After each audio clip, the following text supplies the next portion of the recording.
A lake killed 1,800 people overnight. No earthquake, no volcano, no warning. One moment, entire villages were asleep. The next, everyone was dead. The animals were dead. The birds were dead. And the lake that did it is still sitting there right now, still full, still building pressure. And scientists are not sure they can stop it from happening again. Think about what that means.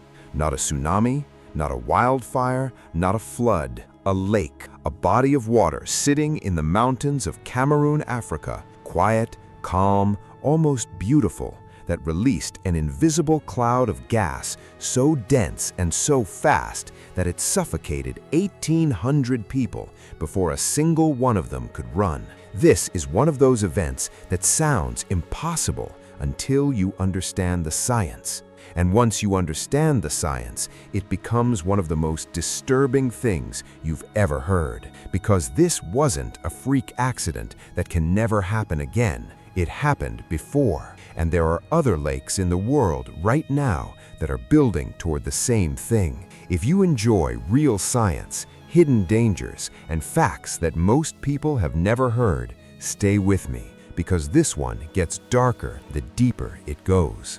Let's start with the lake itself. Lake Nyos sits in the northwest region of Cameroon in Central Africa. It's a crater lake, meaning it formed inside an old volcanic crater. The lake is about 208 meters deep, roughly 1.5 kilometers wide, and from above it looks almost peaceful. Clear water surrounded by green hills. A few small farming villages scattered around the shoreline. People had lived near this lake for generations. They farmed, they raised cattle, they had no reason to fear the water. But underneath that calm surface, something had been building for years. Here's what almost nobody knows about crater lakes. When a lake sits on top of volcanic geology, meaning there's magma and volcanic activity deep underground, carbon dioxide gas slowly seeps up through the lakebed, CO2, the same gas in carbonated drinks. Normally, that gas would just bubble up through the water and escape into the air, but Lake Nyos is deep. And in a deep lake, the pressure of the water above traps the CO2 at the bottom. Instead of escaping, the gas dissolves into the cold, dense water at the base of the lake. Year after year, decade after decade, the CO2 keeps seeping in. The deep water keeps absorbing it until the bottom of Lake Nyos was essentially a saturated solution of water and carbon dioxide, like a massive pressurized bottle of soda that had never been opened. Think about what happens when you shake a bottle of soda and suddenly open it. That's the analogy, except the bottle is a 200-meter deep lake, and instead of fizzing over a kitchen counter, it explodes into the atmosphere. That's what happened on August 21st, 1986. The exact trigger is still debated. Some scientists believe a small landslide disturbed the deep water. Others think a minor volcanic event shifted the pressure. A third theory suggests that heavy rainfall cooled the surface enough to cause the layers of water to flip, bringing the supersaturated bottom water to the surface. Whatever caused it, the result was immediate and catastrophic. The deep water, suddenly losing pressure, released its dissolved CO2 in an instant. A massive column of water and gas erupted from Lake Nyos.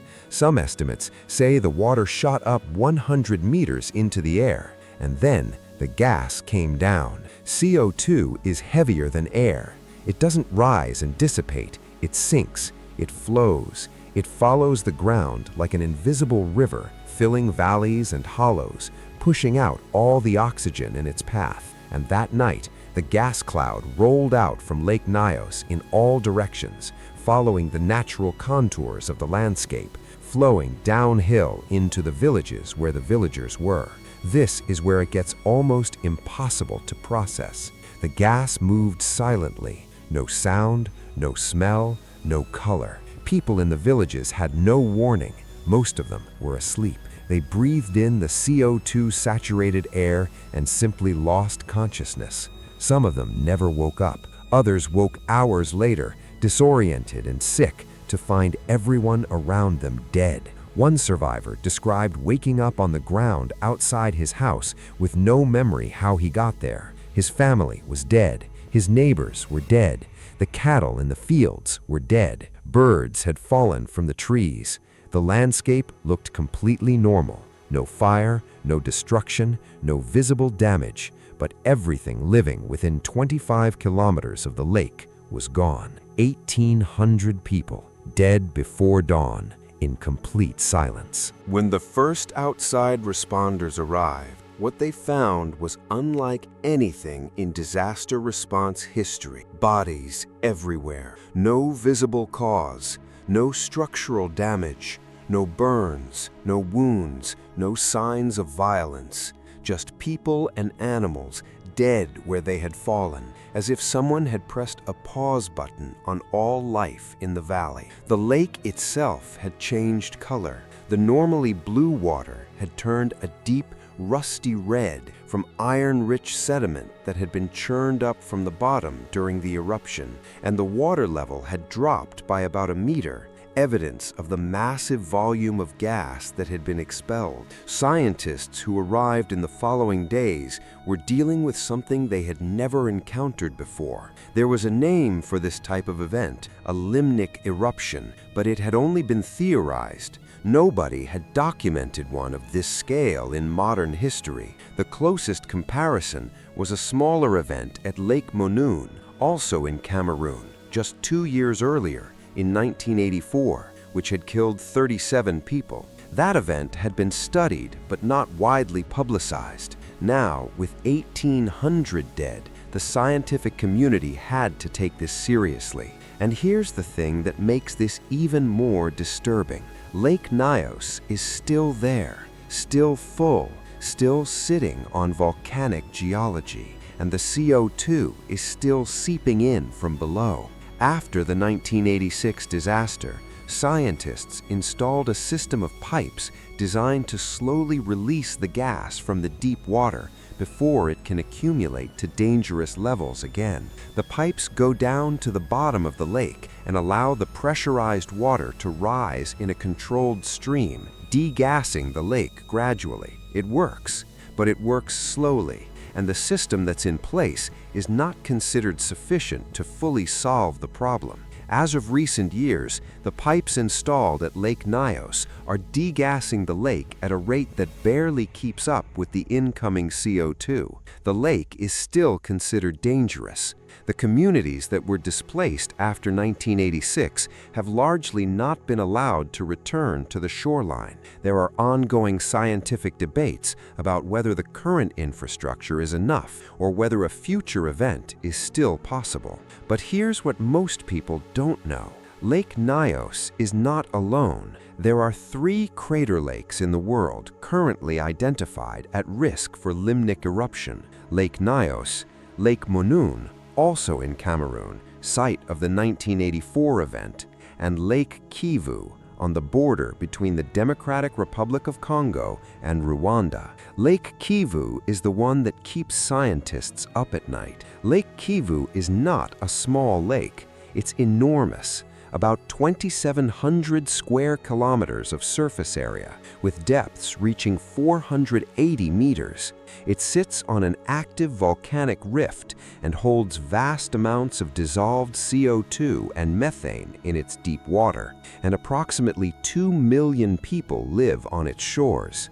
2 million people. If Lake Kivu were to experience a limnic eruption at full scale, the consequences would be almost incomprehensible. Scientists use the word catastrophic, and that's the clinical, scientific version. The realistic version is that millions of people could die before anyone understood what was happening. Efforts are being made to manage Lake Kivu's gas levels. There are actually projects to extract the methane commercially, using it as an energy source, which would simultaneously reduce the pressure in the lake. Progress is being made, but the lake is so large and the dissolved gas so vast that it would take decades of sustained effort to bring it to a safe level. And that's assuming no volcanic event disturbs the deep water in the meantime. So here's where we land. In 1986, a lake killed 1,800 people in one night. No warning, no precedent in living memory. A natural event so rare and so poorly understood that the scientists who responded to it were seeing something new for the first time. Since then, we've learned what causes it. We've built systems to try to prevent it. We've identified the other lakes at risk, and we're working on solutions. But the solutions aren't finished. The dangerous lakes are still dangerous. The most dangerous of all sits next to 2 million people, and the volcanic geology underneath these lakes doesn't care about timelines or funding budgets or political will. The lake that killed 1,800 people in 1986 is still sitting in the mountains of Cameroon right now, calm on the surface, collecting gas below, and scientists are watching it.